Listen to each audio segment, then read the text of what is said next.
Hi guys! Kumusta kayong lahat? Tara at samahan niyo ako ulit sa aking mini vlog. Panoorin niyo lang pala ako guys.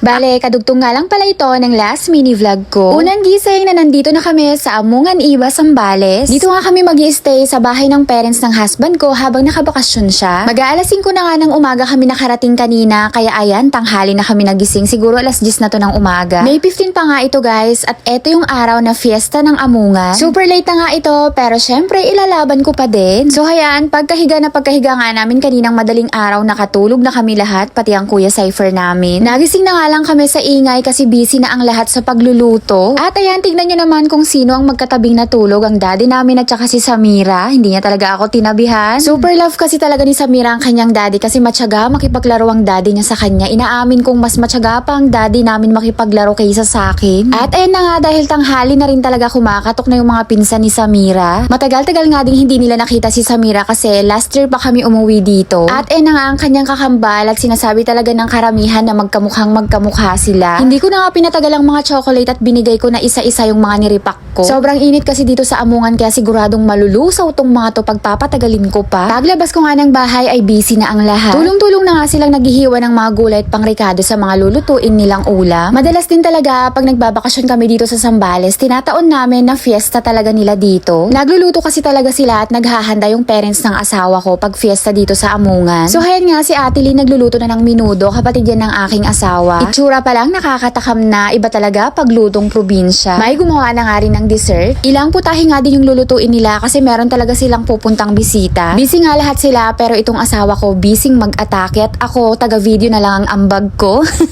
Heto na nga ang second menu nila, pininyahang manok ata yan. Hindi ako sure basta masarap siya sa paningin pa lang. Ayan, sisig para sa pulutan. Meron ding gulay na chapsuy. Diyos mio, paano ka ba naman makakapag-diet pag ganyan? Kasasarap ang mga pagkain. Nagluto nga rin pala sila ng estofado, hindi ko na nga lang na-videohan. Kinagabihan nga ay shot puno na, kasama nga namin dyan si mama. Ang mama ng aking husband. Ang mga ka-shot puno ko lang naman ay hipag ng asawa ko at mga pamangkin, tsaka yung kapatid niyang bunso. Hindi nga ako sure kung shot punuan pa ba ito kasi napakadami naming pulutan. Diyos mio. Sobrang bilis nga ng panahon. Dati nung umuwi ako dito sa kanila, wala pa kaming anak, magjowa pa lang kami ng husband ko. Ang liliit pa ng mga pamangkin niya, tapos yung bunso niyang kapatid. Ngayon kaharap ko na sila sa inuman. Diyos mio, Marimar.